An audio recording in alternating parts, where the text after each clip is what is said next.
Hello बच्चों, my name is मोहक अग्रवाल। बच्चों, आपके लिए एक और नया सेशन लेके आया हूं मैं हाइड्रोकार्बन्स का। इस सेशन में हम लोग डिस्कस करने जाएंगे about physical and chemical properties of alkene की। क्लियर है ना? जनरल फॉर्मूला वगैरह मैं सिखा चुका हूं एल्केन्स का क्या होता है। आज के सेशन में हम लोग बात करेंगे about physical and chemical properties जो एल्केन्स शो करते हैं। ठीक है ना? ध्यान से सुनना, इंपॉर्टेंट सेशन है, मजा आएगा। बेसिक से पॉइंट्स बोलूंगा, नोट डाउन करते चलें साथ साथ। ठीक है ना? तो हम बात कर रहे हैं किसकी बेटा? फिजिकल प्रॉपर्टीज की। ठीक है ना? तो सबसे सिंपल बेस फिजिकल प्रॉपर्टीज में जनरली आता क्या क्या है देखें भैया। एक तो उनकी फिजिकल स्टेट के बारे में बात करेंगे, दूसरा मेल्टिंग पॉइंट, बॉइलिंग पॉइंट के बारे में बात करेंगे। मेन 3-4 यही चीजें होती हैं। तीसरा ज्यादा से ज्यादा डेंसिटी की बात आ जाती है। इसके अलावा और कोई ज्यादा फिजिकल प्रॉपर्टीज पर हमें फोकस नहीं करना। ठीक है ना? तो सुनिए क्या। अब सबसे पहली बात कर रहा हूं मैं इनकी फिजिकल स्टेट से रिलेटेड कि फिजिकल स्टेट होती कैसी है एल्केन्स के अंदर। तो सबसे पहली सुनना, एट रूम टेम्परेचर की बात कर रहे हैं। एल्केन्स जो होते हैं बेटा, लगभग 1 कार्बन से लेकर 4 कार्बन तक के जितने भी एल्केन्स है, 1 कार्बन से लेकर 4 कार्बन तक के, वो जनरली कलरलेस ओडरलेस गैस होते हैं। कौन सी फिजिकल स्टेट में? गैसेस स्टेट में है। और कैसे हैं? कलरलेस है, बिना कुछ ही स्मेल के है, कलरलेस ओडरलेस गैस। तो वही लिखा है at room temperature alkanes from carbon 1 to carbon 4 are colourless odourless gas. वहीं पे अगर हम बात करें C5 टू C17 की बेटा, तो ये ऐसे हैं जो कलरलेस हैं बट बेंजीन ओडर के लिक्विड फॉर्म में हमें मिलते हैं। C1 टू C4 वाले जितने भी है वो कलरलेस ओडरलेस गैस हैं, बट वहीं पर C5 टू C17 की जब हम बात करते हैं एल्केन्स की, तो वो कलरलेस है बट बेंजीन ओडर के लिक्विड्स की फॉर्म में एग्जिस्ट करते हैं, लिक्विड स्टेट में है, और उनकी ओडर जो है बेंजीन जैसी होती है। और इनसे ऊपर वालों की बात करें तो जितने भी एल्केन्स हैं C17 या उससे हायर वाले, वो सब जैसे वैक्स होता है ना, वैक्सी सॉलिड, वैक्स देखा मोमबत्ती का मोम, बिल्कुल उसी फिजिकल नेचर के होते हैं। तो बेटा तीनों स्टेट मिल गई, गैसेस भी, लिक्विड भी और सॉलिड भी। गैसेस हैं तो C1 से C4 तक के कार्बन की रेंज रहती है, कलरलेस ओडरलेस है।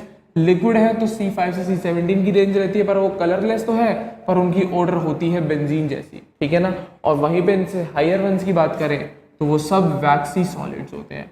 कैसे सॉलिड्स? वैक्स जैसे होते हैं, बिल्कुल मोम जैसा होता है। That's it. चलें आगे। तो ये बात हुई बेसिक से इनके फिजिकल नेचर की। दूसरा सुनना क्या, alkanes are most volatile organic compounds. अब साथ ही साथ इनकी वॉलेटिलिटी की बात करते हैं। तो एल्केन्स बेटा ऐसे ऑर्गेनिक कंपाउंड है जो बहुत ज्यादा वॉलेटाइल है, मतलब इजीली वेपर्स में कन्वर्ट हो जाते हैं। ठीक है ना? तीसरा, alkanes are non polar substances. Non polar मतलब जानते ही होंगे जिसके पोल्स क्रिएट नहीं कर सकते, ना पॉजिटिव ना नेगेटिव।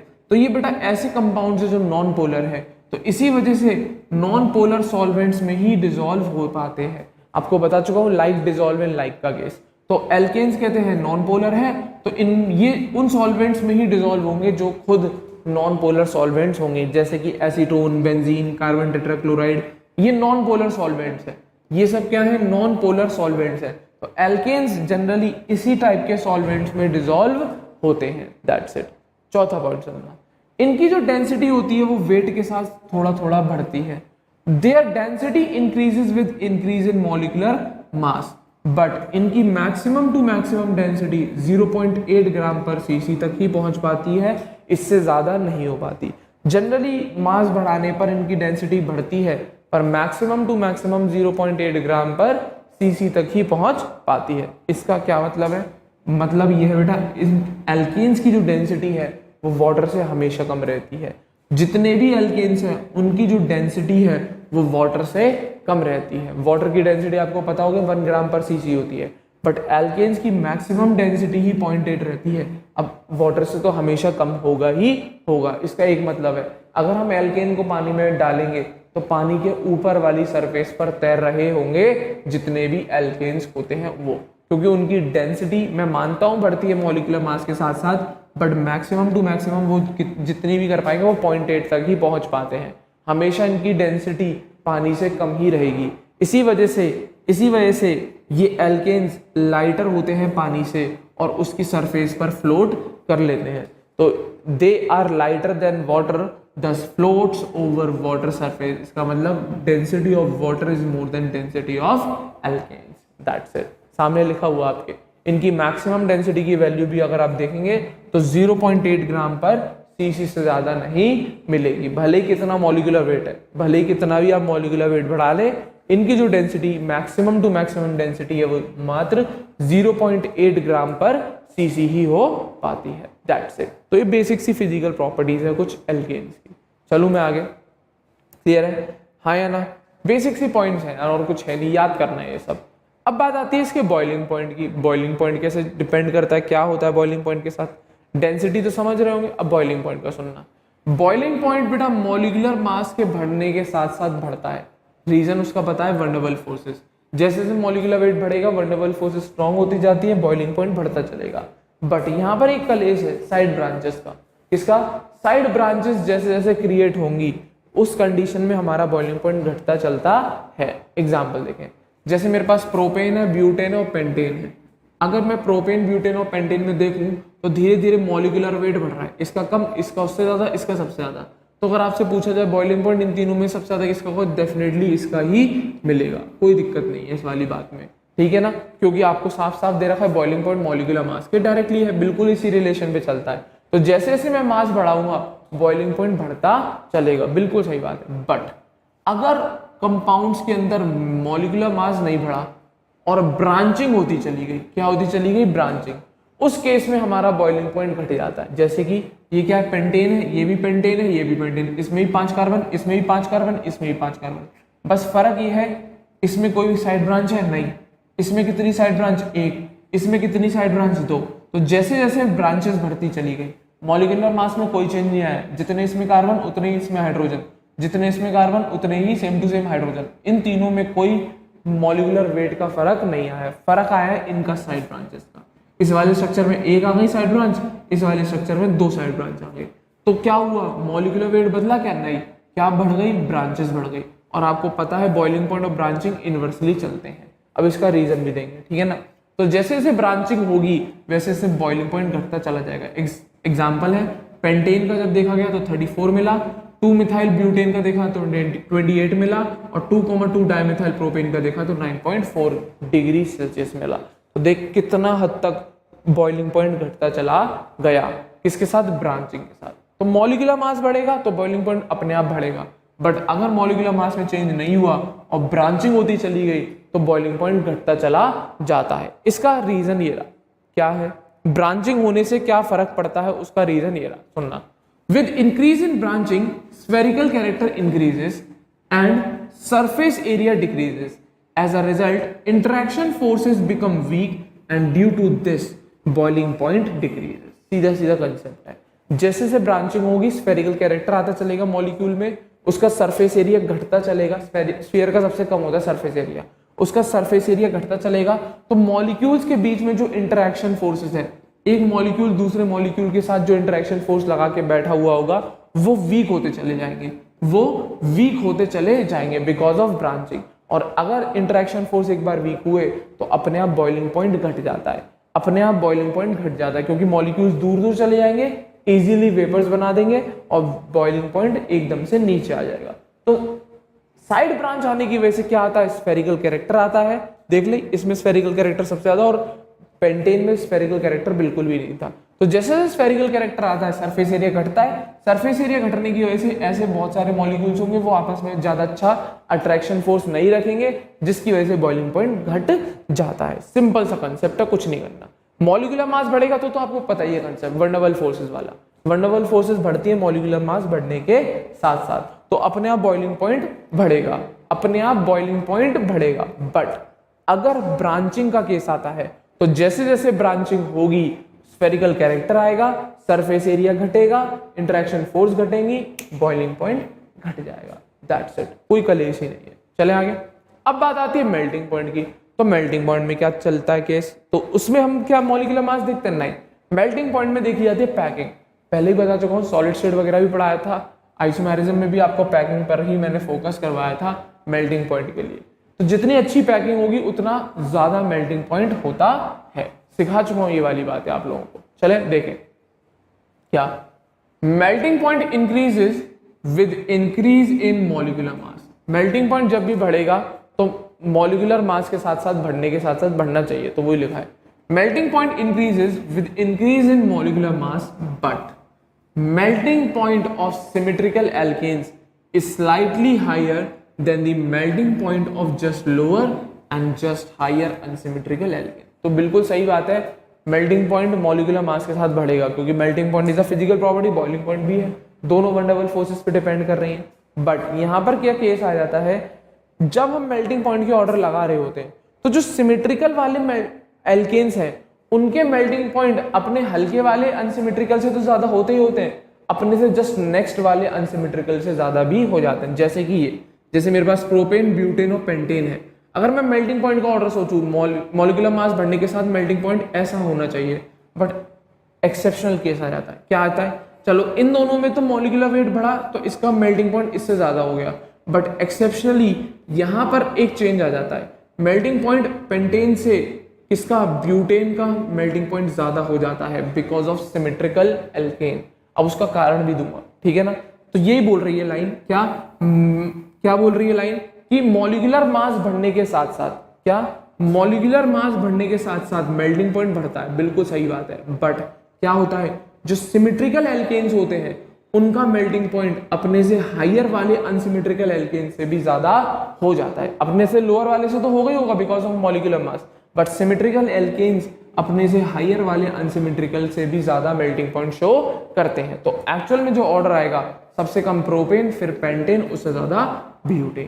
क्लियर है। तो इन शॉर्ट ब्यूटेन का इससे भी ज्यादा है और अपने से जस्ट हायर की बात चलती है। आप ये सोचे कि C7H16 से हो जाए तो ऐसा नहीं होगा, ठीक है ना, ऐसा नहीं होगा। C5H12 से हो जाएगा, पर आप सोचे C7 वाले से हो जाए तो ऐसा नहीं होगा। क्लियर है। तो इसका कारण क्या है, ये चीज आने का कारण क्या है, वो रहा ये स्ट्रक्चर इसका। जब हम पेंटेन का स्ट्रक्चर बनाएंगे और जब हम ब्यूटेन का स्ट्रक्चर बनाएंगे, तो पेंटेन का कार्बन देख ले 3 4 5 सेम साइड में लिंक हो रहे हैं। ये काय का कार्बन, ब्यूटेन का, ये ऑपोजिट साइड में लिंक हो रहे हैं। ऐसे ब्यूटेन के बहुत सारे कंपाउंड बहुत सारे मॉलिक्यूल्स आएंगे, तो इसकी पैकिंग होना बहुत अच्छी है और इसकी पैकिंग होना ज्यादा अच्छा केस नहीं है। रीजन बता चुका हूं, आपने गेम खेला होगा, ये सिस वाला केस और आपको मैंने बताया था ऐसे ट्रांस वाला केस। तो इस टाइप के मॉलिक्यूल्स की पैकिंग, जेड वाले मॉलिक्यूल्स की पैकिंग ज्यादा अच्छी होती है इन कंपैरिजन टू यू वाले मॉलिक्यूल्स। तो यू मतलब सेम साइड में आने वाले कार्बन है, तो इस टाइप की सिमेट्री है, और ये ऑपोजिट साइड में आने वाले कार्बन है, तो इस टाइप की सिमेट्री होगी। उस टाइप के मॉलिक्यूल्स की पैकिंग ज्यादा अच्छी होती है in comparison to this type, क्योंकि आपने गेम खेला होगा टेट्रिस वाला, उसमें ऐसे ही टाइप के स्ट्रक्चर्स आते हैं, तो वही सुनना। क्या इसका reason, ending carbon are on same side. इस केस में दोनों एंडिंग कार्बन सेम साइड पे है, इस केस में एंडिंग कार्बन कहां पे है, ऑपोजिट साइड में। इस केस में मॉलिक्यूल आर लूजली पैक्ड। अगर ऐसे बहुत सारे मॉलिक्यूल लगाऊंगा तो वो ज्यादा पास पास आके बैठे नहीं होंगे। इस केस में मॉलिक्यूल्स बहुत ज्यादा टाइटली पैक्ड होंगे, बहुत ज्यादा पास पास आके बैठे होंगे। तो इस केस की एफिशिएंसी बहुत कम होगी, लो पैकिंग एफिशिएंसी, जब बहुत ज्यादा गैप आ जाएगा। और वहीं पर यहां पर देखेंगे तो मॉलिक्यूल बहुत पास पास बैठे होंगे, तो यहाँ की पैकिंग एफिशिएंसी बहुत ज्यादा होगी। इसी वजह से इस वाले टाइप के पैकिंग को तोड़ने में हमें कम एनर्जी खर्च करनी पड़ेगी, तो require less energy to break packing, और इसमें requires more energy to break packing. इसी वजह से इसका मेल्टिंग पॉइंट कम होगा, इसका मेल्टिंग पॉइंट हाई होगा। एग्जांपल देख ले, अगर इस टाइप के मॉलिक्यूल्स हैं, एक ये रहा, दूसरा ये गया, तीसरा ये गया, तो यहाँ पे देख कितना गैप बच रहा है बीच में।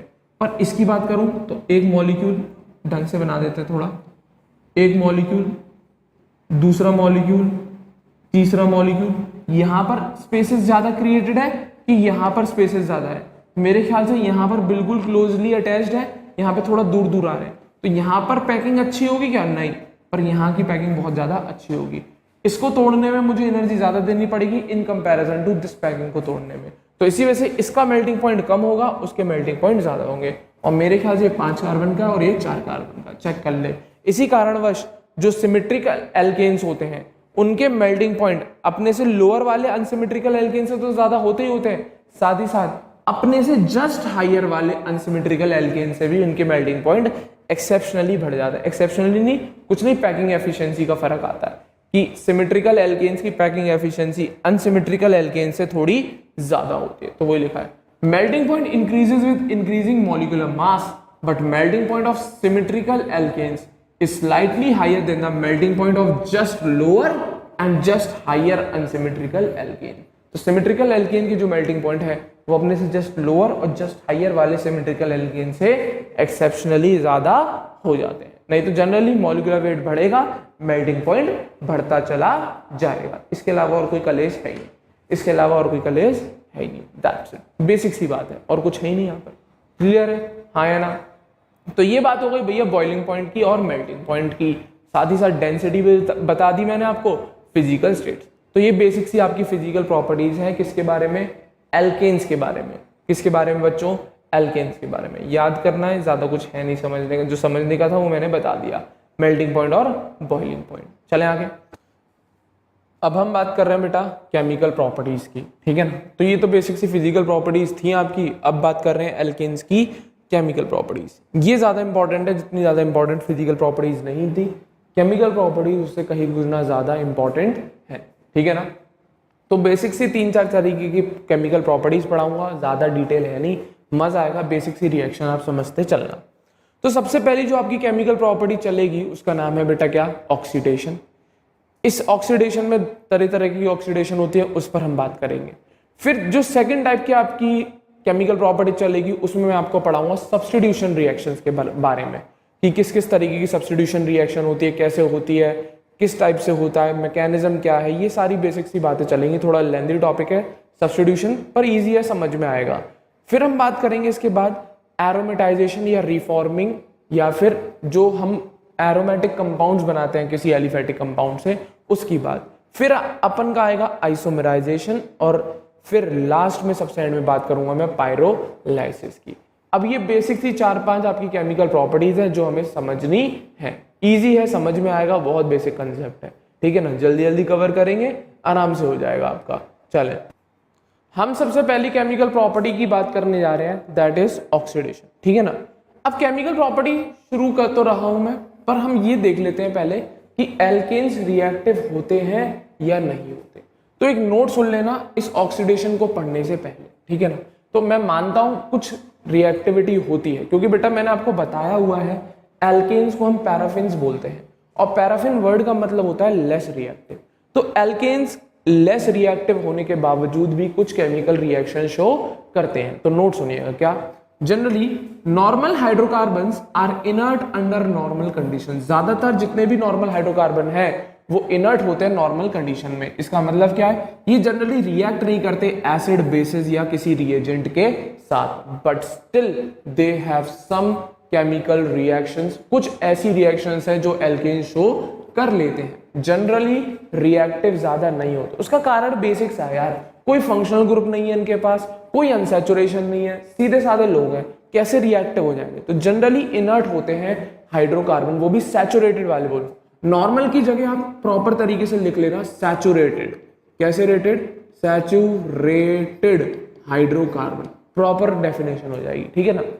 जितने भी सैचुरेटेड हाइड्रोकार्बन्स हैं वो जनरली नॉर्मल कंडीशन में इनर्ट ही रहते हैं, ना वो एसिड के साथ, ना बेस के साथ, ना किसी रिएजेंट के साथ रिएक्ट करते। बट स्टिल जैसा कि मैंने बोला आपको कुछ केमिकल प्रॉपर्टीज पर भी हम बताएंगे एल्केन्स की, ठीक है ना? तो सबसे पहली उनमें से मैं बात कर रहा हूं किसकी बेटा? ऑक्सीडेशन।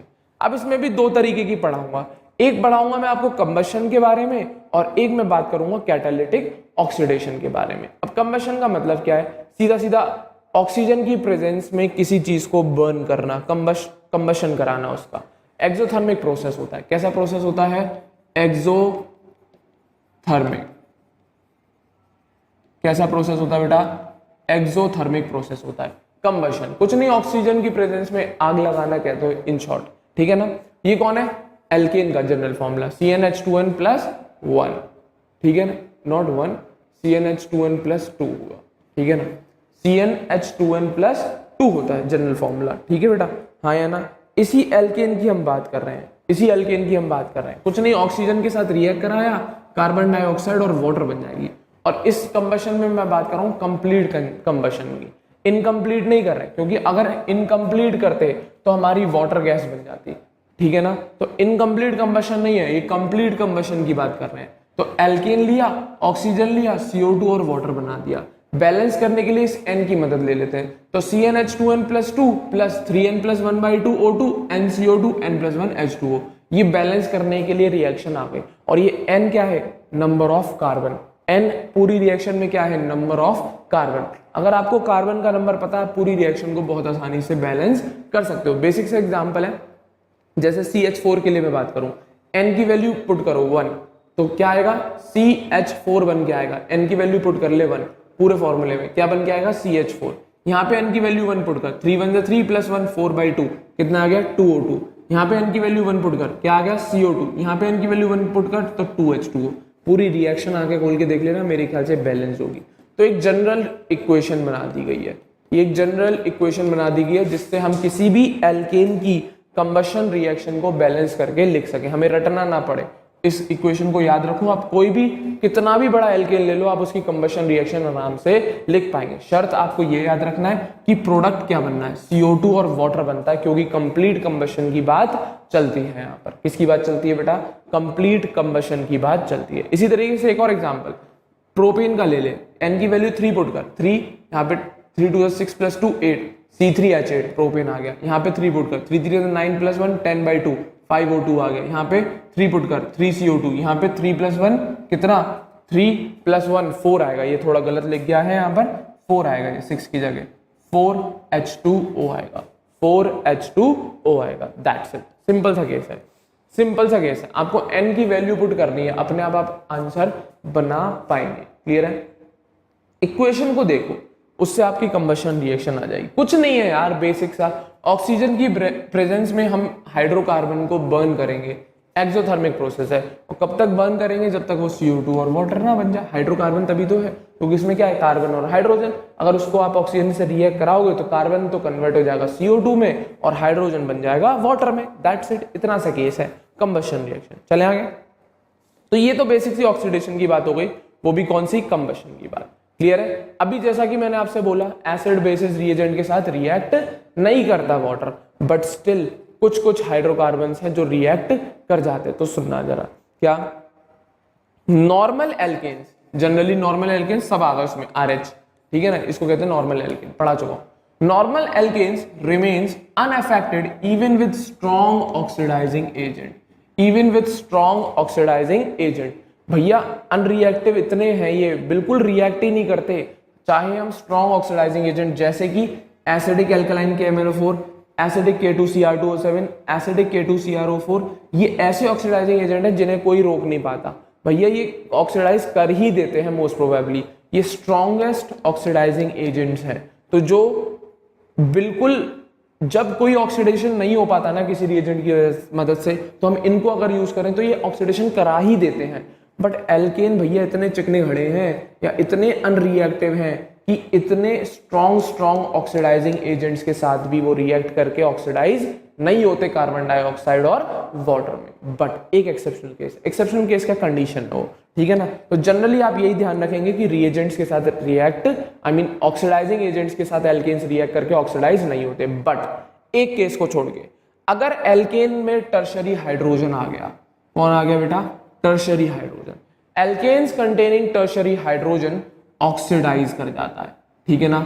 जनरली एल्केन नहीं करते रिएक्ट ऑक्सीडाइजिंग एजेंट्स के साथ, बट एक केस को छोड़ के जब एल्केन में कौन प्रेजेंट हो? टर्शरी हाइड्रोजन, वो नहीं मानता भैया, वो नहीं मानता। तो वही लिखा है, alkanes containing tertiary hydrogen oxidize into tertiary alcohol. बस एक केस यही है एल्केन का जो ऑक्सीडेशन शो कर देता है ऑक्सीडाइजिंग एजेंट के साथ। तो alkanes containing tertiary hydrogen oxidize into tertiary alcohol in presence of acidic और एल्कलाइन KMnO4। इंपॉर्टेंट क्वेश्चन आ रखा है। जनरली एल्केन्स रिएक्ट नहीं करते, पर पेपर में ये टर्शरी का केस बना के दिया था और पूछा गया था क्या प्रोडक्ट बनेगा या नहीं। बिल्कुल बनता है उस केस में। क्लियर है? ये क्या है? नॉर्मल एल्केन है, इसको मैं एसिडिक एल्कलाइन KMnO4 के साथ रिएक्ट कराऊं, रिएक्शन नहीं होगी, नो रिएक्शन, कोई प्रोडक्ट नहीं बनेगा। बट वहीं पर अगर मैं इस टाइप का केस लूं 2-मिथाइल प्रोपेन का, ठीक है ना, जिसमें एक हमारे पास एक टर्शरी हाइड्रोजन है, तो ये नहीं देखेगा, ये बहुत इजीली रिएक्ट कर जाएगा एसिडिक या एल्कलाइन KMnO4 के साथ और काय में एक टर्शरी अल्कोहल, क्या बन गया? टर्शरी अल्कोहल में कन्वर्ट हो जाएगा। पूरा नाम है tertiary butyl alcohol. Tertiary butyl alcohol, common name बता रहा हूँ ये मैं, क्या बता रहा हूँ, कॉमन नेम। तो वही एक्सेप्शनल केस है भैया। एक्सेप्शनल केस क्या कंडीशन है, याद रखेंगे। जनरली नॉर्मल एल्केन्स रिएक्ट नहीं करते, केवल वो एल्केन रिएक्ट करेगा जिसके पास टर्शरी हाइड्रोजन होगा, वही ऑक्सीडाइजिंग एजेंट के साथ रिएक्ट करके अल्कोहल में कन्वर्ट होगा। अन्यथा अन्यथा अन्यथा एल्केन्स आर लेस रिएक्टिव, इसी वजह से उनको पैराफिन्स भी बोला जाता है। इसी वजह से ये लोग रिएजेंट से कोई फर्क, इनके ऊपर कितना भी स्ट्रॉन्ग रिएजेंट लगा दूं मैं, उन एल्केन्स पे कोई फर्क नहीं पड़ेगा। In short alkanes are inert. और एल्केन्स बोल रहा हूं यार बार बार, सैचुरेटेड है। कैसे हैं, सैचुरेटेड। एल्केन्स की बात चल रही है, ठीक है ना। तो जनरली अनरिएक्टिव होते हैं। एक केस को छोड़ के उस केस को स्पेशल नोट बना के आप लोग याद रखेंगे। चले आगे, हाँ या ना। अब ये तो बात हो गई बेसिक सी रिएक्शन की, जब रिएजेंट वगैरह की बात चल रही है। बट एल्केन्स को अगर हमें कन्वर्ट करना है तो हमें कैटलिस्ट की मदद लेनी पड़ती है। तो कैटलिस्ट की प्रेजेंस में क्या ऑक्सीडेशन हो जाता है, बिल्कुल। कैटलिस्ट तो बेटा करता ही ये काम है रिएक्शन को आसान करने का। तो जनरली रिएजेंट और कैटलिस्ट में जमीन आसमान का फर्क है भैया। रिएजेंट में पढ़ा चुका हूं जो मैकेनिज्म स्टार्ट कराई थी। रिएजेंट वो चीज होती है, रिएक्टेंट का वो पार्ट होता है जो अटैक करता है। कैटलिस्ट थोड़ी रिएक्शन में इन्वॉल्व होता है। कैटलिस्ट तो केवल रिएक्शन को इजी बनाने का काम करता है। Catalyst is not a reagent. Confuse ना हो कैटलिस्ट और रिएजेंट से। कैटलिस्ट अलग चीज है, रिएजेंट अलग चीज है, ठीक है ना। तो वही बात कर रहा हूं, क्योंकि बच्चे कंफ्यूज हो जाते हैं। यहाँ पे मैं कैटालिटिक ऑक्सीडेशन बता देता हूँ, तो वो कहते हैं सर ये रिएजेंट तो आ गया, रिएक्ट तो कर गया रिएजेंट से। भाई रिएजेंट नहीं लिखे हैं मैंने, ये कैटलिस्ट लिखे हैं। और catalyst is not a reagent.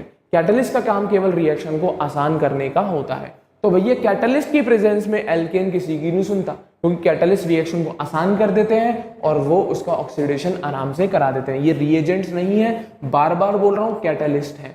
कौन है, कैटलिस्ट। और कैटलिस्ट अलग चीज है, रिएजेंट अलग चीज है। रिएजेंट इन्वॉल्व होता है रिएक्शन में, पर कैटलिस्ट कभी भी इन्वॉल्व नहीं होता रिएक्शन। वो केवल रिएक्शन को आसान बनाने का काम करता है।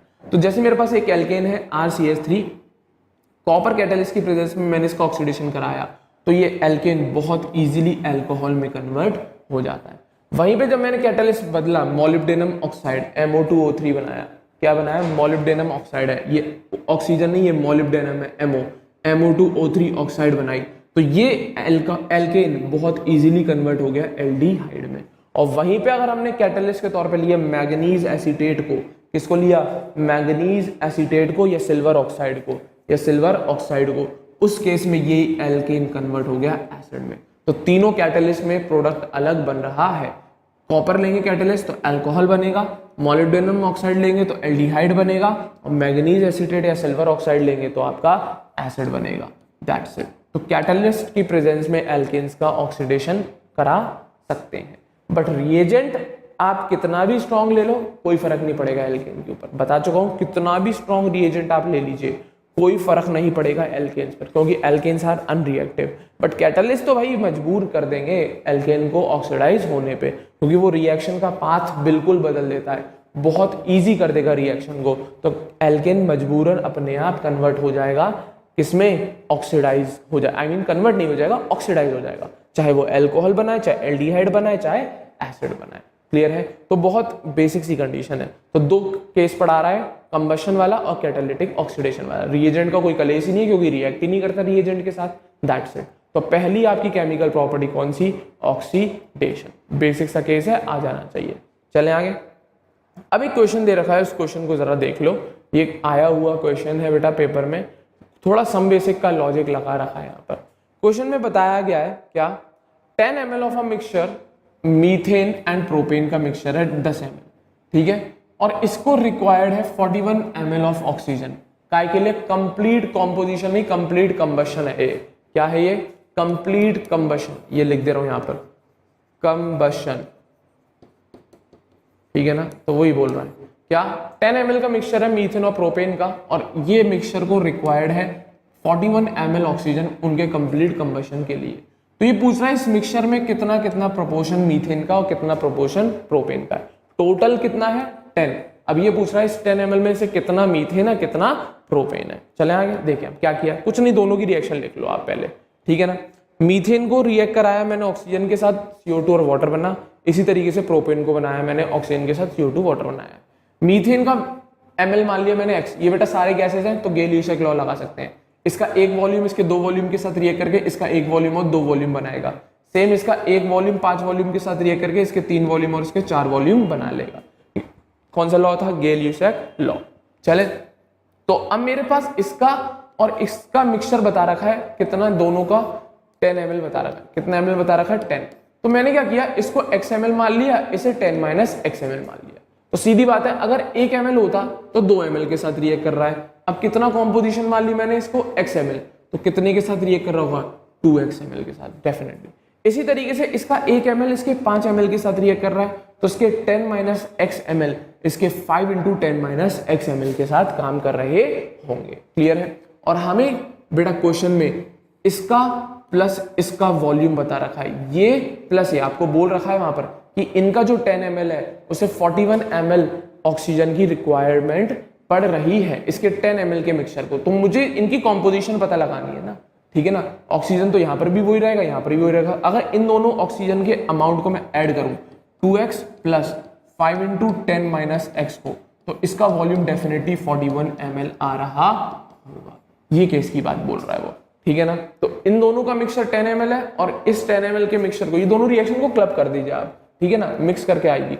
ये और ये एक ही बीकर में काम कर रही होंगी, तो डेफिनेटली इसका और इसका ऑक्सीजन का जो वॉल्यूम का सम है वो 41 ml के बराबर बोल रखा है क्वेश्चन में।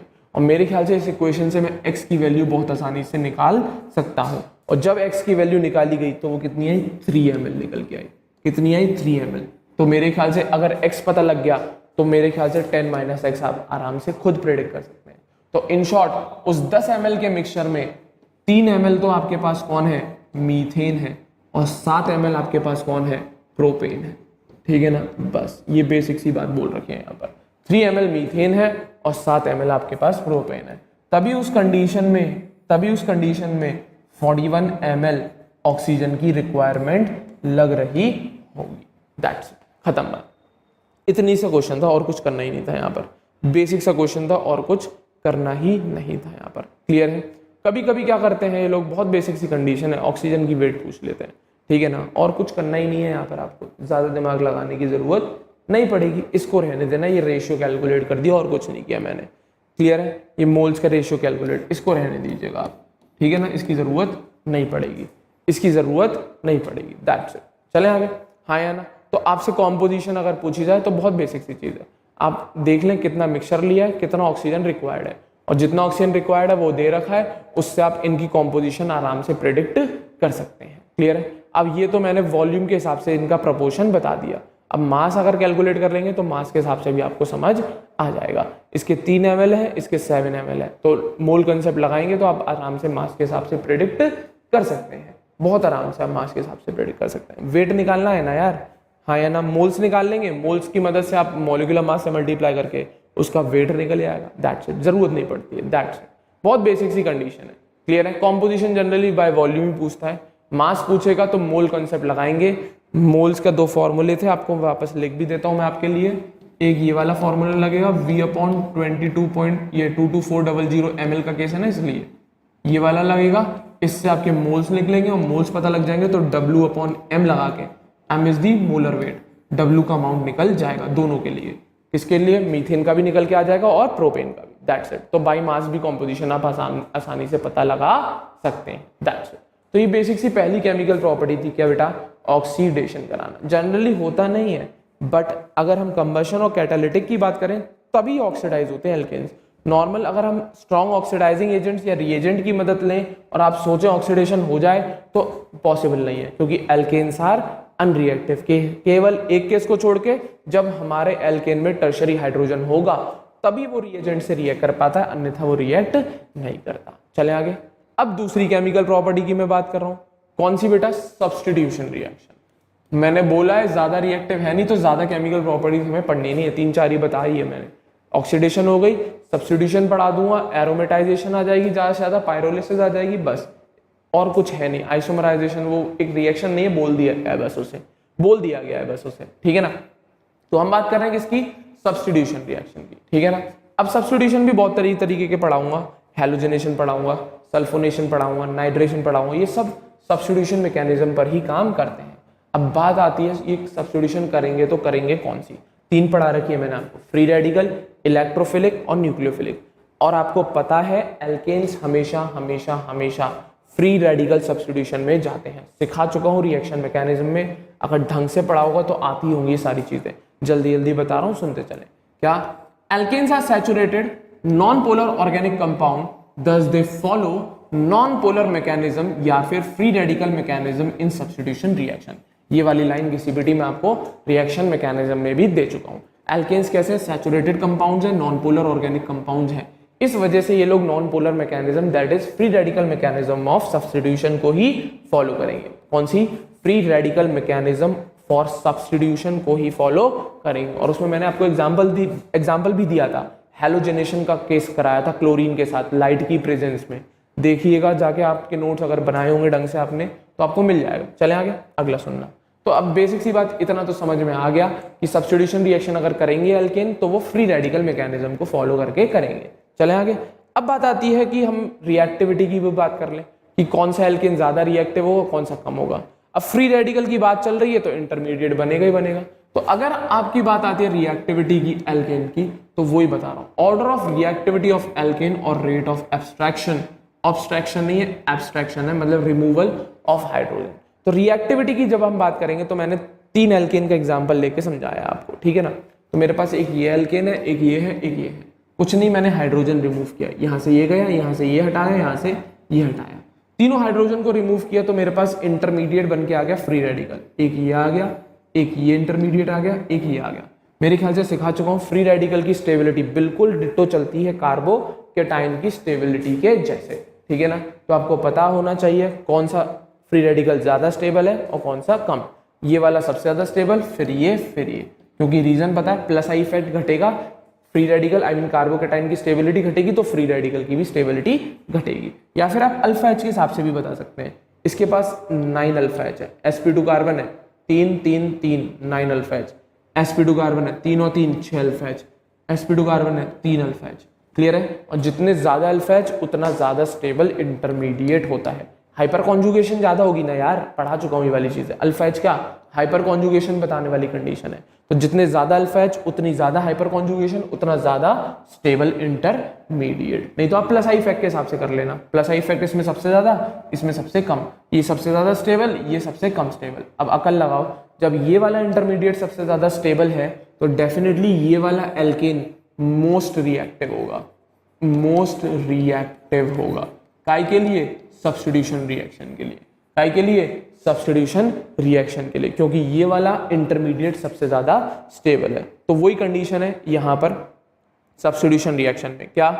Reactivity of alkane for substitution reaction directly proportional to stability of its free radical intermediate. Important point है, इसको याद रखना, कभी गलत नहीं होगा। अगर आपके पास 3-4 एग्जांपल्स दे दिए, आपको 3-4 एल्केन दे दिए, पूछे कौन ज्यादा रिएक्टिव है कौन कम है, कुछ मत करना, इंटरमीडिएट बनाना। क्या बनाना? इंटरमीडिएट। जैसे ही आप इंटरमीडिएट बनाओगे आपको समझ में आ जाएगा कि कौन सा एल्केन ज्यादा रिएक्टिव है और कौन सा एल्केन कम रिएक्टिव है। That's it. चलें आगे। हाँ या ना। तो फ्री रेडिकल मैकेनिज्म की बात चल रही है, तो एक मैकेनिज्म दिखा दूंगा, वैसे सिखा चुका हूं रिएक्शन मैकेनिज्म में, आप जाके देख सकते हैं फ्री रेडिकल मैकेनिज्म कैसे काम करती है एल्केन्स के अंदर। चलें आगे। अब बात आती है कि कौन कौन सी सब्स्टिट्यूशन रिएक्शन हमें पढ़नी है एल्केन के अंदर। जो बेटा सबसे पहली बात करूंगा मैं, किसकी बात करूंगा? हैलोजिनेशन की। अब हैलोजिनेशन में तीनों टाइप के आते हैं, फ्लोरिनेशन, क्लोरिनेशन, ब्रोमिनेशन, आयोडीनेशन, चारों पढ़ाऊंगा आपको। तो सबसे पहला टाइप पढ़ाऊंगा सब्स्टिट्यूशन रिएक्शन का, क्या? हैलोजिनेशन, ठीक है ना, जिसमें चारों तरीके की बात चलेंगी। फिर उसके बाद जो अगला आपको सब्स्टिट्यूशन रिएक्शन पढ़ाऊंगा उसके बाद में वो बात आएगी आपकी किसकी? नाइट्रेशन की। किसकी आएगी बात? नाइट्रेशन की। इसके बाद तीसरी टाइप की substitution reaction that is sulphonation. इसके अलावा और कोई सब्स्टिट्यूशन रिएक्शन नहीं पढ़ेंगे अपन यहाँ पर, बेसिक सी बात चलेगी, ज्यादा डिटेल में है ही नहीं। हाँ या ना। हैलोजिनेशन समझा दिया मैंने अगर आपको, तो आपको सारी जितनी भी फ्लोरिनेशन, क्लोरिनेशन वगैरह बताऊंगा वो सब इसी मैकेनिज्म को फॉलो करेंगी, ठीक है ना। हम बात कर रहे हैं सब्स्टिट्यूशन में सबसे पहली किसकी? हैलोजिनेशन कराना है एल्केन की। अब हैलोजन को हम लोग रिप्रेजेंट कर देते हैं एक्स। अब फ्लोरीन होगा तो एफ लगा देना एक्स की जगह, क्लोरीन होगा तो Cl लगा देना, ब्रोमीन लेंगे तो Br आ जाएगा और आयोडीन लेंगे तो I। जहां जहां X है वहां इन चारों में से कोई भी आ सकता है। तो हैलोजिनेशन की रिएक्शन समझा, मैकेनिज्म समझा देता हूं, वही आपकी फ्लोरिनेशन, क्लोरिनेशन, ब्रोमिनेशन और आयोडीनेशन में काम करेगी। चिपकाते चलना है x की जगह इन सबको, दैट्स इट।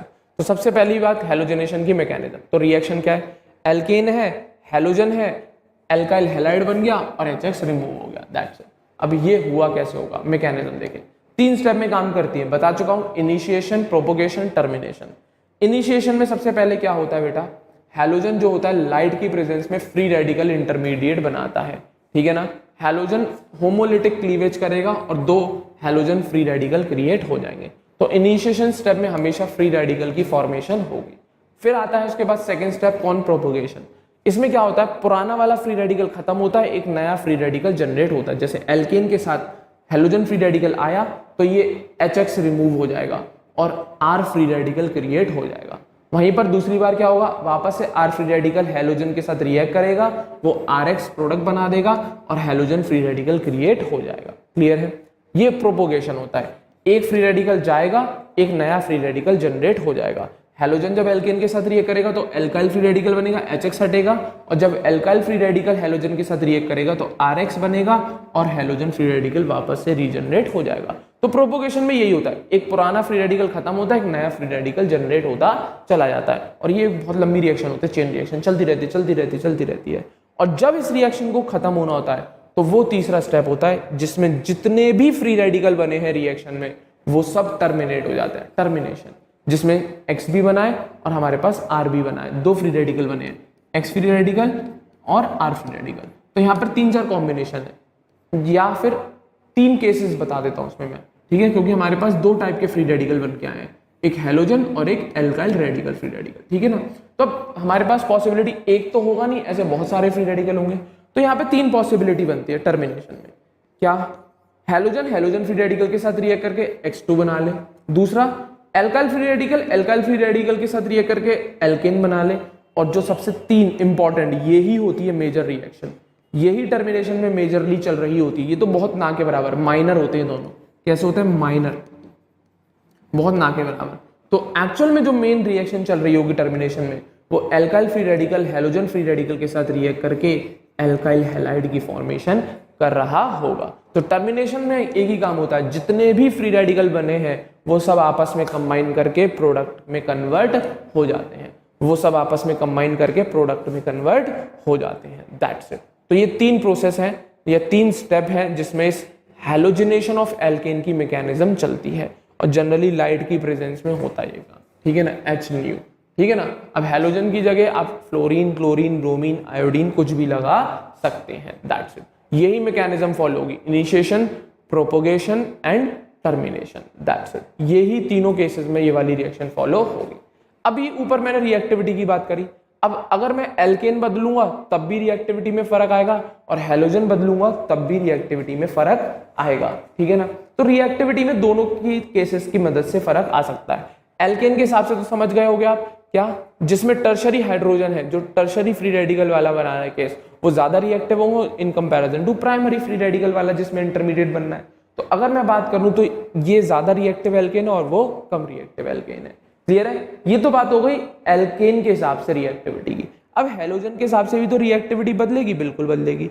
तो वही केस सिखा रहा हूं, ऑर्डर ऑफ रिएक्टिविटी की, ठीक है ना। अगर मैं हैलोजन बदलूंगा तो कौन सा हैलोजन ज्यादा रिएक्टिव होगा सब्स्टिट्यूशन के लिए और कौन सा कम होगा। याद रखना, फ्लोरीन सबसे ज्यादा रिएक्टिव होता है हैलोजिनेशन के लिए in comparison to chlorine, bromine and iodine.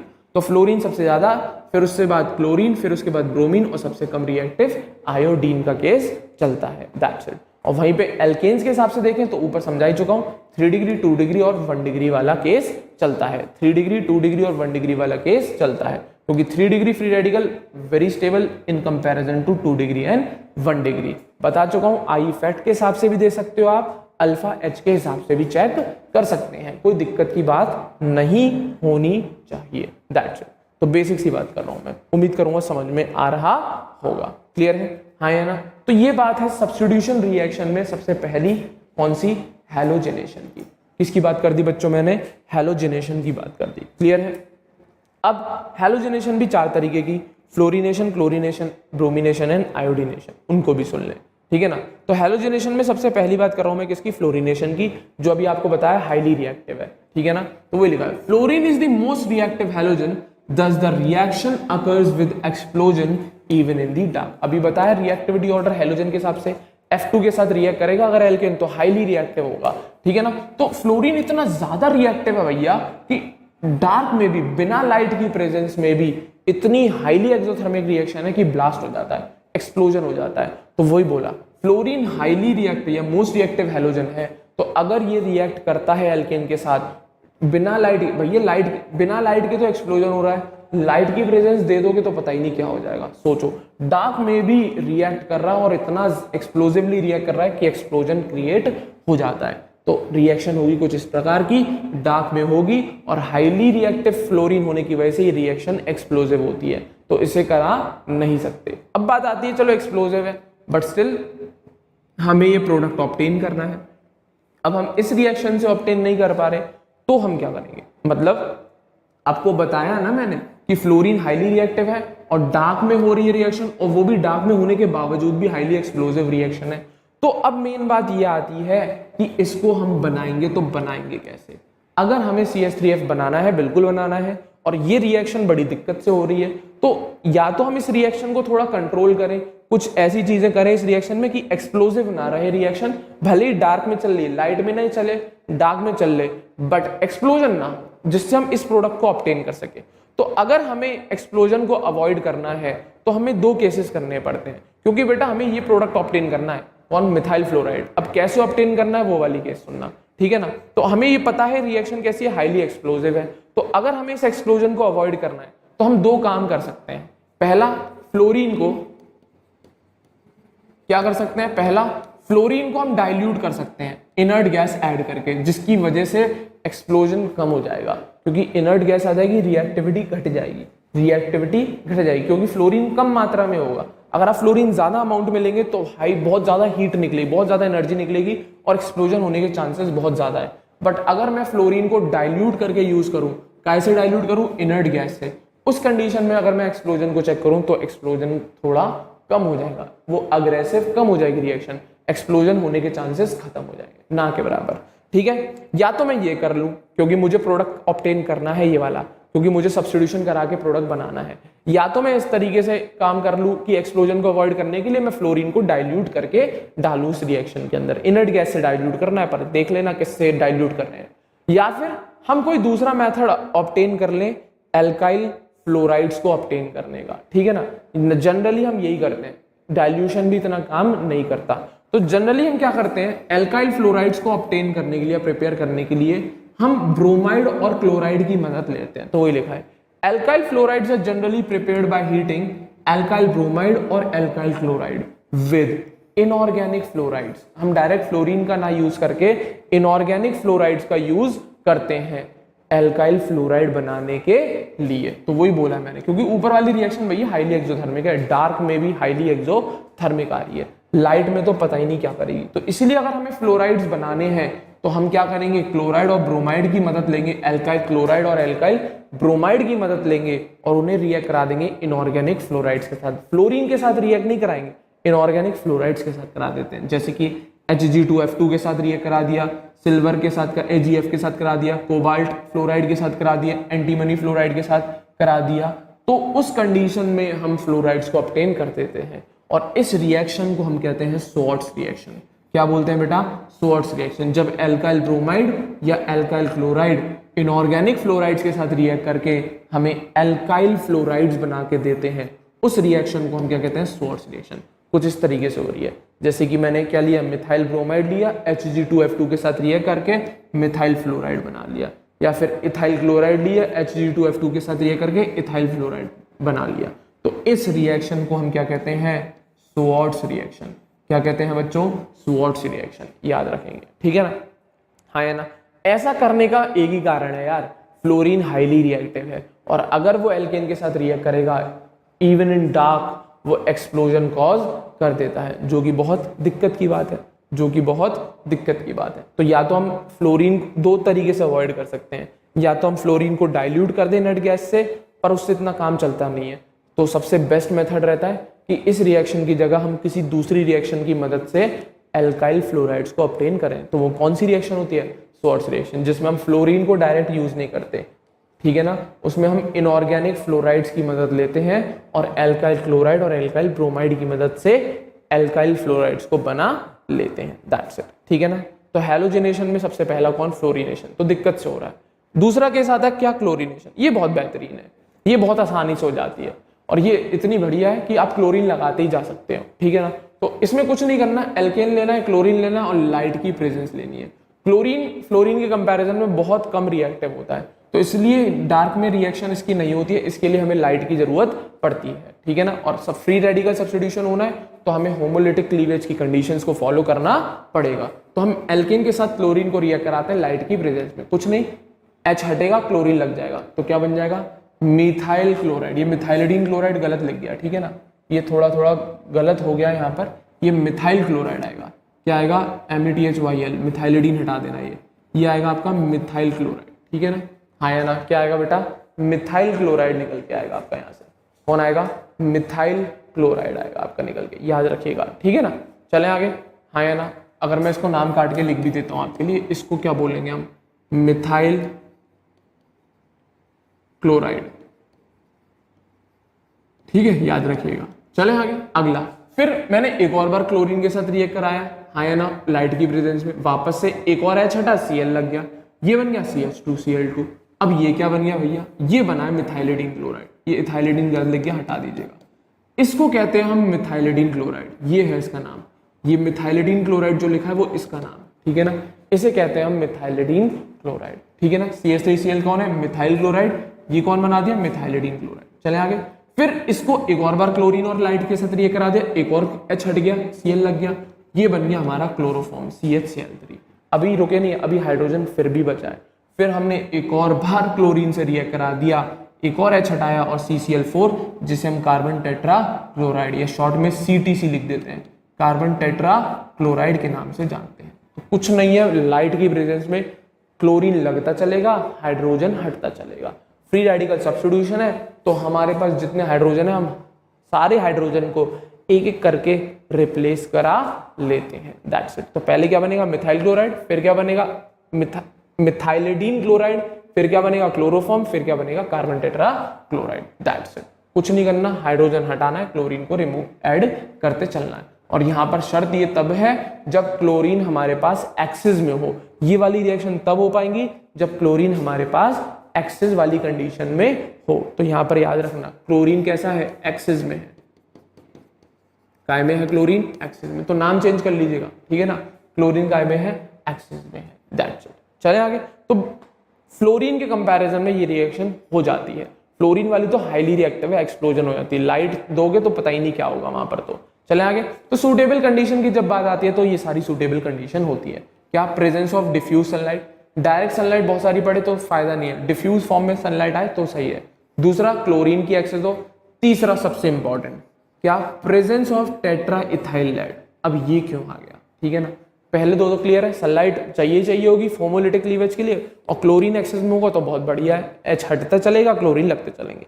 पर जब बात आती है टेट्रा इथाइल लेड की क्यों प्रेजेंस चाहिए होती है, वो बहुत इंपॉर्टेंट क्वेश्चन है, क्योंकि बेटा टेट्रा इथाइल लेड एक ऐसा रिएजेंट है जो हमें फ्री रेडिकल्स जनरेट करके देता है। तो वही लिखा है, क्या, tetra ethyl lead, if tetra ethyl lead is added in the reaction beaker, rate of reaction increases because tetraethyl lead increases the concentration of free radical। क्या करेगा ये टेट्राइथाइल लेड, बीकर के अंदर, उस रिएक्शन मिक्सचर के अंदर free radical का number बढ़ा देगा, और जितने ज्यादा फ्री रेडिकल बनेंगे उतने बढ़िया रिएक्शन चलती चली जाएगी और उतनी ज्यादा रिएक्शन की रेट बढ़ती चली जाएगी, दैट्स इट। तो इसलिए टेट्राइथाइल लेड की प्रेजेंस बढ़िया रहेगी। तो ये तो भैया इसकी सूटेबल कंडीशन की बात हो गई। तो ये तो समझ में आया, लाइट चाहिए, क्लोरीन एक्सेस में चाहिए, तीसरा टेट्राइथाइल लेड चाहिए। टेट्राइथाइल लेड इसलिए चाहिए क्योंकि वो इतना बढ़िया रिएजेंट है, वो इतना बढ़िया सब्सटेंस है या एक इनऑर्गेनिक ऐसा कंपाउंड है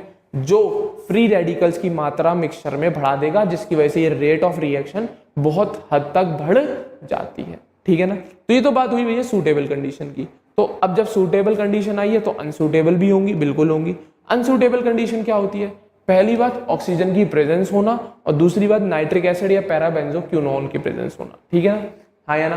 पहली ऑक्सीजन और दूसरा पैराबेंजोक्विनोन की प्रेजेंस होना, ठीक है ना। देखें तो if oxygen is introduced in the reaction beaker then the rate of chlorination decreases, because it form less stable oxygenated free radical, क्योंकि अगर ऑक्सीजन बीकर में आया तो फ्री रेडिकल जो बने हुए होते हैं वो ऑक्सीजन के साथ रिएक्ट करके less stable oxygenated free radical है। ये क्या है? ऑक्सीजनेटेड फ्री रेडिकल, जो कि लेस स्टेबल होता है, जिसकी वजह से जो हमारे बीकर में यूजफुल फ्री रेडिकल है वो बेकार, जो किसी काम का फ्री रेडिकल नहीं है, उसमें कन्वर्ट हो जाएगा, जिसकी वजह से रिएक्शन की रेट घट जाएगी। ठीक है ना। दूसरा सेम काम यही होता है नाइट्रिक एसिड के साथ, आई मीन नाइट्रिक ऑक्साइड के साथ, नॉट एसिड। नाइट्रिक ऑक्साइड हो या पैरा बेंजो क्यूनोन है, बेटा क्यूनोल गलत लिख गया है, QUINONE, क्यूनोन होता है। ठीक है ना, पैरा बेंजो क्यूनोन। तो वहीं पर सेम इसी तरीके से नाइट्रिक ऑक्साइड और पैरा बेंजो क्यूनोन अगर बीकर में हो तब भी हमारी रिएक्शन की रेट घट जाती है। इस केस में क्या होता है, पिछले ऑक्सीजन डालेंगे तो कौन सा फ्री रेडिकल खत्म हो जाएगा? Alkyl free radical. But in दोनों को डालेंगे तो ये क्या करते हैं? क्लोरीन फ्री रेडिकल को खत्म कर देते हैं। किसको? क्लोरीन फ्री रेडिकल को खत्म कर देते हैं। अब क्या करेंगे? बेसिक रिएक्शन होगी, nitric oxide chlorine free radical के साथ रिएक्ट करके NaOCl में कन्वर्ट हो जाता है। तो क्लोरीन फ्री रेडिकल कंज्यूम होगा। जब क्लोरीन फ्री रेडिकल ही नहीं होंगे तो एल्काइल क्लोराइड्स बनेंगे। कैसे? तो क्लोरीनेशन एल्काइल क्लोराइड के लिए ही तो करा रहे हैं, क्लोरीनेशन एल्काइल क्लोराइड के लिए ही तो करा रही है। तो ये अनसूटेबल कंडीशन है। अनसूटेबल में सिंपल सी बात है यार, फ्री रेडिकल को खत्म कर रहे होंगे किसी ना किसी तरीके से, दैट्स इट, और कुछ नहीं है। बट फ्लोरीनेशन से तो सही है, एटलीस्ट रिएक्शन तो हो पा रही है, एटलीस्ट रिएक्शन तो हो पा रही है, दैट्स इट। तो इसकी सूटेबल और अनसूटेबल कंडीशन का थोड़ा आप ध्यान रखिएगा। चलें आगे, अब आगे बढ़ते हैं। अब बात आती है proportion of abstraction of 1 degree 2 degree 3 degree hydrogen with chlorine. अभी आपको मैंने बताया एल्केन्स के हिसाब से, हैलोजेंस के हिसाब से रिएक्टिविटी, फ्लोरीन हाईली रिएक्टिव था, अब क्लोरीन थोड़ा से कम रिएक्टिव है, तो लाइट वगैरह की प्रेजेंस चल रही है। अब बात आती है अगर एल्केन बदलेगा तभी तो रिएक्टिविटी पे फर्क पड़ेगा, बिल्कुल, हाँ या ना। कुछ एल्केन में से हाइड्रोजन को रिमूव करना बहुत आसान है और कुछ हैलोजन कुछ एल्केन्स में से हाइड्रोजन का रिमूव करना थोड़ा टफ हो जाता है। तो बेसिक सी बात है, आपको पता है कहां से आसान होगा कहां से टफ होगा। तो proportion of abstraction of 1 degree 2 degree 3 degree hydrogen with chlorine, clear है। तो अगर मैं 1 डिग्री हाइड्रोजन को हटाऊंगा, 2 डिग्री हाइड्रोजन को हटाऊंगा, 3 डिग्री हाइड्रोजन को हटाऊंगा, तो उनके एब्स्ट्रैक्ट होने का प्रोपोर्शन इस रेशियो में चलता है 1:3.8:5। तो अगर 1 डिग्री एक हटेगा तो 2 डिग्री को प्रोपोर्शन हटाने का 3.8 होगा और 3 डिग्री को प्रोपोर्शन, जब एब्स्ट्रैक्शन का प्रोपोर्शन होगा वो 5 होगा। तो इस रेशियो में हम उसे रिमूव कर सकते हैं, ठीक है ना। तो इस वजह से प्रोपोर्शन परसेंटेज कैलकुलेट कराई जाती है कि कितना परसेंट कौन सा प्रोडक्ट बन के आता है। तो कितना परसेंट अगर हाइड्रोजन 1 डिग्री वाला हटेगा, कितना परसेंट 2 डिग्री वाला हटेगा और कितना परसेंट 3 डिग्री वाला।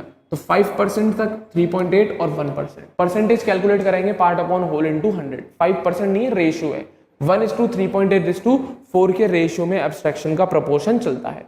तो इससे निकाला क्या जाता है, कुछ नहीं, प्रोडक्ट का प्रोपोर्शन निकाला जाता है कि कितना कौन सा प्रोडक्ट बनेगा। जैसे कि क्वेश्चन है उससे समझ में आएगा। Calculate percentage proportion of primary monochloro derivatives in normal propane. अब आपसे पूछा जाए कि मोनोक्लोरो डेरिवेटिव्स बनाना और प्राइमरी वाला बनाना है नॉर्मल प्रोपेन में, तो प्राइमरी वाले सबसे मेन बात ये दोनों कार्बन है, ठीक है ना। इन दोनों कार्बन पे क्लोरीन बैठेगा आके तो वो कितना प्रोपोर्शन बनाएगा, और इस पे जब क्लोरीन बैठेगा आके तो वो कितना प्रोपोर्शन। तो एब्स्ट्रैक्शन पर डिपेंड करता है, ठीक है ना। सबसे पहली बात आपको ये पता होना चाहिए कि कितने प्राइमरी हाइड्रोजन है, 3 यहाँ पर 3 यहाँ पर, ठीक है ना। और एक को हटाने के लिए कितना 1 डिग्री प्रोपोर्शन क्या कितना लगता है, 1 लगता है। एक को हटाने के लिए प्रोपोर्शन क्या, 1:3.8:5। ये 1 डिग्री के लिए है, ये 2 डिग्री के लिए, 3 डिग्री के लिए। तो 1 डिग्री हाइड्रोजन कितने, 6, और एक हाइड्रोजन को हटाने का प्रोपोर्शन कितना है, 1। तो 6 हाइड्रोजन को हटाने का प्रोपोर्शन कितना आएगा, 6। इसी तरीके से 2 डिग्री हाइड्रोजन कितने, 2, हाँ है ना। और एक 2 डिग्री हाइड्रोजन को हटाने पर कितना प्रोपोर्शन आता है, 3.8। तो 2 हाइड्रोजन को हटाने के लिए कितना प्रोपोर्शन आएगा, 7.6। तो एक्चुअल में जो यहाँ पर परसेंटेज प्रोपोर्शन होगा प्राइमरी और सेकेंडरी मोनोक्लोरो डेरिवेटिव्स का, वो 6:7.6 होगा। कितना होगा, 6:7.6। क्या 6 प्रोपोर्शन में तो हमारे मोनोक्लोरो डेरिवेटिव बनेंगे और 7.6 प्रोपोर्शन में हमारे प्राइमरी वाले कितने बनेंगे, 6 प्रोपोर्शन में, और सेकेंडरी वाले कितने प्रोपोर्शन में बनेंगे, 7.6 के प्रोपोर्शन में। तो अब परसेंटेज की बात पूछ रहा है, तो परसेंटेज क्या आएगा, पार्ट अपॉन होल इनटू 100। तो for primary monochloro derivative part कितना है, 6, होल कितना है 13.6 इंटू 100 कर दे 44.4% तो हमारे पास मोनोक्लोरो डेरिवेटिव बनेगा और वहीं पर 60 कितना 100 में से माइनस कर लियो कितना बनेगा 44% तो हमारा कौन बन के आ गया कौन 1 क्लोरोप्रोपेन या monochloro derivative primary monochloro derivative और वहीं पे बचा कुचा 55 या 56 के आसपास अप्रोक्सीमेट अगर मैं इसे 44 मानूं तो वो 56 मान लिया मान लो ना यार अप्रोक्स करके तो 44% तो हमारा मोनोक्लोरो डेरिवेटिव बनना है और 56% हमारा क्या सेकेंडरी वाला मोनोक्लोरो डेरिवेटिव प्राइमरी वाला कितना 44% सेकेंडरी वाला कितना 66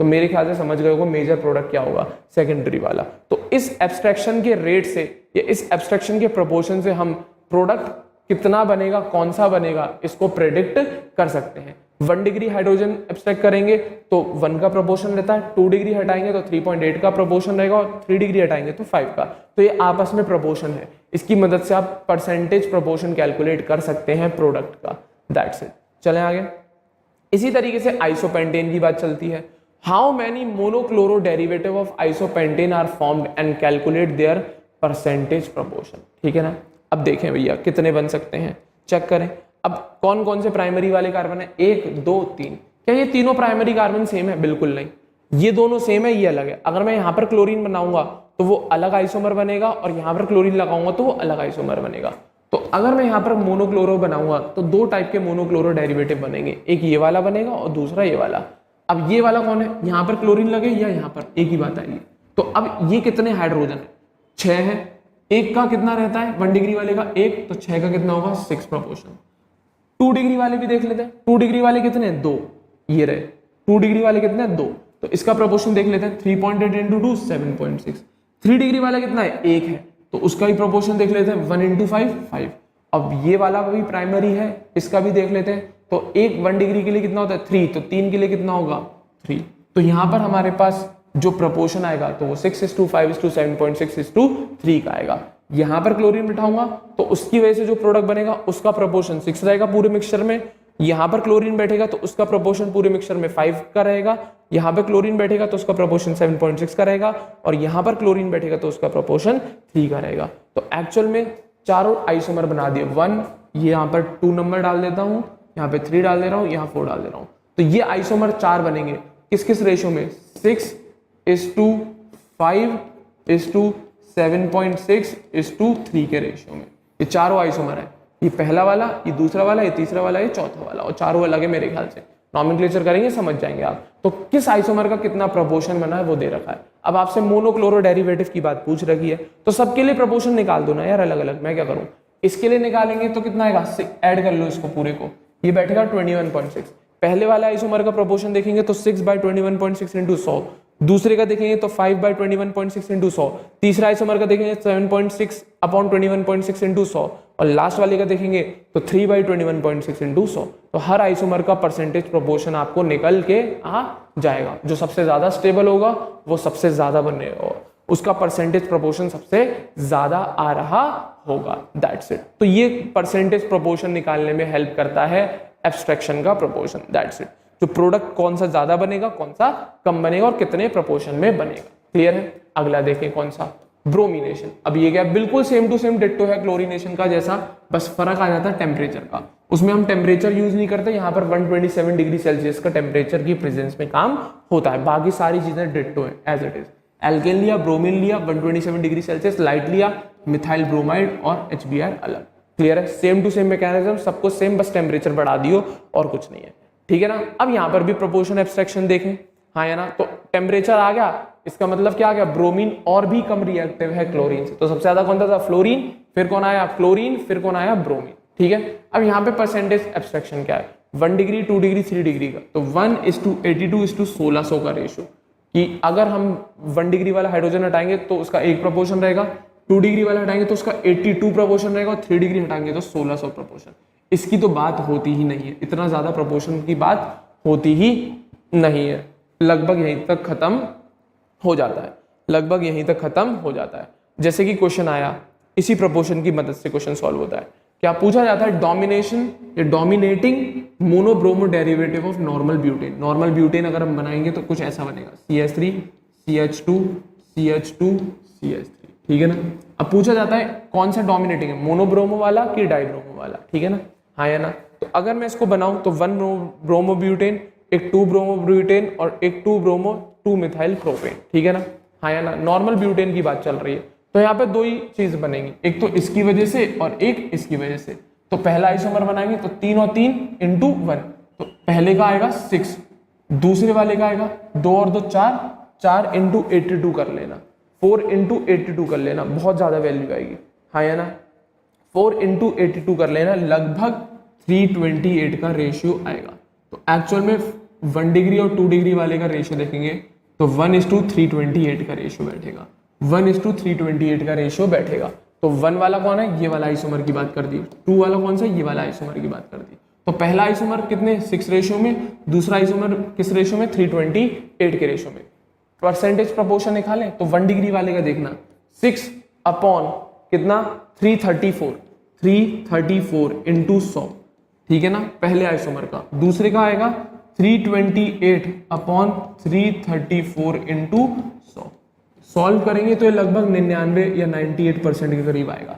कौन, सेकंड 2 ब्रोमोब्यूटेन जो है 98% के करीब बन रहा होगा, ठीक है। नॉर्मल ब्यूटेन में बात कर रहा हूं मैं, ठीक है ना। और बचा कुचा कितना परसेंट बचा, 6 अपॉन ये अगर कैलकुलेट भी करोगे तो बहुत कम के बराबर बचा, बहुत कम मात्रा में बनेगा, ठीक है ना। तो डोमिनेटिंग मोनोब्रोमो डेरिवेटिव पूछ रहा है। अब उसे नहीं पता कि प्राइमरी है, सेकेंडरी है, टर्शरी है, ठीक है ना। वो केवल ये पूछ रहा है मोनोब्रोमो डेरिवेटिव बनना है, कौन डोमिनेटिंग होगा। मेरे ख्याल से आपको दिख रहा होगा कौन, 2 ब्रोमोब्यूटेन डोमिनेटिंग होगा। कौन होगा बेटा, 2 ब्रोमोब्यूटेन डोमिनेटिंग होगा मेरे ख्याल से। अगर मैं यहाँ ब्रोमीन लगाऊंगा तो क्या बोलूंगा, 2 ब्रोमोब्यूटेन, यहाँ लगाऊंगा तो क्या बोलूंगा, ब्रोमोब्यूटेन। और ये वाला केस आ गया। ये अगर मैं डायग्राम भी बना के दिखाऊं आप लोगों को तो डायग्राम देखिएगा जरा, आपको 2 ब्रोमोब्यूटेन और ब्रोमोब्यूटेन का केस निकाल रहा हूं। CH3 CH2 CH2 CH2 Br, ये तो आ गया ब्रोमोब्यूटेन। ऐसे कितना प्रपोर्शन में बनना है, 6 में बनना है। वहीं पर CH3 CH Br CH2 CH3, ये 2 ब्रोमोब्यूटेन आ गया। ये कितने प्रपोर्शन में बनना है, 328 में बनना है। और वहीं पर लास्ट वाले की तो हम बात ही नहीं कर पाते हैं। लास्ट वाला तो भैया पूछो ही मत, जब यही खत्म हो गया, इतना डोमिनेटिंग है ये वाला, तो ये तो बनेगा ही नहीं ना के बराबर, हाँ या ना। बनना बहुत ज्यादा चाहिए प्रपोर्शन, पर इसकी प्रपोर्शन को इनके साथ कंपेयर नहीं किया जाता। तो ये 98% के करीब बनना है भैया 2 ब्रोमोब्यूटेन। कितने के करीब बनना है, 2 ब्रोमोब्यूटेन 98% के करीब बनना है, ठीक है ना। कितने के, 98% के करीब बनना है, ठीक है। और इसकी बात मैं करूं, ये अप्रोक्सीमेटली 2% के करीब बैठता है, लगभग 2% के करीब। अप्रोक्सीमेट बोल रहा हूँ, एक्चुअल में निकालेंगे तो 1.8% के करीब निकल के आएगा ये। एक्चुअल में निकालेंगे तो 1.8% के करीब निकल के आएगा ये, ठीक है ना। तो भैया बचा क्या, ये तो बनेगा ही नहीं, ये तो बनेगा ही नहीं। तो आंसर गोज टू 2 ब्रोमोब्यूटेन। तो dominating monobromo derivative normal butane का कौन होता है, 2 ब्रोमोब्यूटेन, क्योंकि वो 98% उसकी प्रोपोर्शनैलिटी है, 98% प्रोपोर्शनैलिटी है। कुछ नहीं, प्रोपोर्शन कैलकुलेट कराया और कुछ नहीं कराया। लास्ट हैलोजिनेशन का कौन, आयोडीनेशन की बात और कर लेता हूं मैं, ध्यान से सुनना। कुछ नहीं है, ये बहुत ही कम रिएक्टिव होता है, इसके साथ बड़ी दिक्कत आती है। ये रिएक्शन क्या हो जाता है, आयोडीन लेस रिएक्टिव है और ये रिएक्शन रिवर्सिबल हो जाती है। ऊपर वाली कोई रिएक्शन रिवर्सिबल नहीं थी, ये इतना बेकार है कि इसकी रिएक्शन कैसे हो जाती है, रिवर्सिबल। रिएक्ट किया, ये बना, ये बना, ये बना। और जो हाइड्रोजन HI है हमारा, ये एक स्ट्रॉन्ग रिड्यूसिंग एजेंट होता है। क्या होता है बेटा, स्ट्रॉन्ग रिड्यूसिंग एजेंट। इसका मतलब क्या है, ये रिएक्शन को रिवर्स डायरेक्शन में भेज देगा। ये HI जो बना है, ये रिएक्शन को रिवर्स डायरेक्शन में भेज देगा। इलेक्ट्रोकेमिस्ट्री में बताया हुआ है, I negative is a strong reducing agent, क्योंकि ये बहुत जल्दी ऑक्सीडाइज होता है, अपना इलेक्ट्रॉन रिमूव कर देगा, ठीक है ना। I negative is a strong reducing agent, बहुत इजीली। ये HI वाली स्टेट में रहेगा ही नहीं, ये HI बहुत जल्दी से I2 कन्वर्ट होगा। तो क्या करेगा ये HI, इस CH3I को वापस से मीथेन में कन्वर्ट कर देगा। तो क्लियर है। तो भैया I2 कुछ नहीं है, इससे अच्छा बात आती है HI की। तो HI is a strong reducing agent, जिस वजह से ये रिएक्शन कैसे हो जाते हैं, रिवर्सिबल।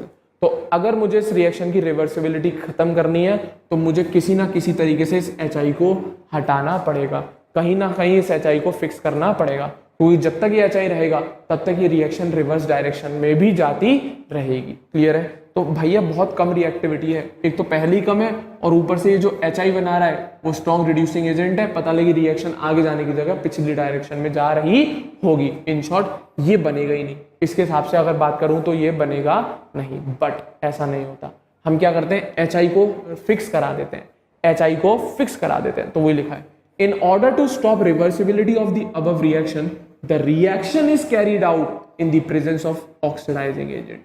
तो ये इस रिएक्शन की रिवर्सिबिलिटी को खत्म करने के लिए हम इस रिएक्शन को ऑक्सीडाइजिंग एजेंट की प्रेजेंस में कराते हैं, क्योंकि जो ऑक्सीडाइजिंग एजेंट है वो इस रिड्यूसिंग एजेंट को कंज्यूम कर लेगा। अब कौन कौन से यूज कर सकते हैं, HNO3 कर लेते हैं, HiO3 कर लेते हैं, HGO कर लेते हैं, इनमें से किसी भी एक रिड्यूसिंग एजेंट ऑक्सीडाइजिंग एजेंट की मदद ले ली जाती है, ठीक है ना। और जैसे ये होता है तो ये ऑक्सीडाइजिंग एजेंट HI के साथ रिएक्ट करके HI को डिकम्पोज करा देते हैं, काय में, आयोडीन में डिकम्पोज करा देते हैं, काय में डिकम्पोज करा देते हैं, आयोडीन में। तो वही लिखा है, in order to stop reversibility of the above reaction the reaction is carried out in the presence of oxidizing agent because these oxidizing agent decompose HI to iodine। तो जैसे ही हम इसे डिकम्पोज करा लेंगे तो रिएक्शन और फेवर करेगी, ये प्रोडक्ट और ज्यादा बनता चला जाएगा। तो देख ले यार, I2 इतना कम रिएक्टिव है कि हमें ऑक्सीडाइजिंग एजेंट की मदद लेनी पड़ रही है इस रिएक्शन को नॉन रिवर्सिबल या इरिवर्सिबल बनाने के लिए, क्योंकि भैया HI अगर बनेगा तो दिक्कत की बात है, क्योंकि वो एक रिड्यूसिंग एजेंट बहुत अच्छा होता है जो रिएक्शन को रिवर्सिबल करा देगा। अब डिकम्पोजिशन रिएक्शन लिख देता हूँ, HiO3 को ऑक्सीडाइजिंग एजेंट अगर माने हम तो बहुत जल्दी रिएक्ट करेगा और HI convert into iodine, HI काय में कन्वर्ट हो जाएगा, आयोडीन में कन्वर्ट हो जाएगा, दैट्स इट, ठीक है ना। तो ये ऑक्सीडाइजिंग एजेंट कुछ नहीं, इस रिएक्शन में जो हमारा HI जो कि एक स्ट्रॉन्ग रिड्यूसिंग एजेंट बना है उसको डिकम्पोज कराने में काम आता है। तो रिएक्टिविटी घटने का कंसेप्ट समझा रहा हूं मैं आपको। हेलोजिनेशन होता सबके साथ है, फ्लोरीनेशन, क्लोरीनेशन, ब्रोमिनेशन, आयोडीनेशन, पर सबसे बढ़िया काम करते हैं क्लोरीन और ब्रोमीन में। फ्लोरीन में भी दिक्कत आती है, आयोडीन में भी दिक्कत आती है। फ्लोरीन तो बहुत रिएक्टिव है इसलिए उसमें दिक्कत है, और आयोडीन बहुत कम रिएक्टिव है इसलिए उसमें दिक्कत है। तो फ्लोरीन की तो डार्क में रिएक्शन होती है और बहुत एक्सप्लोजिव होती है, और आयोडीन की तो रिएक्शन नहीं बेकार है कि बिना ऑक्सीडाइजिंग एजेंट के वो रिएक्शन हो ही नहीं पाती ढंग से, क्योंकि अगर बिना ऑक्सीडाइजिंग एजेंट की कराएंगे हम वो रिएक्शन तो वो रिवर्सिबल हो जाती है।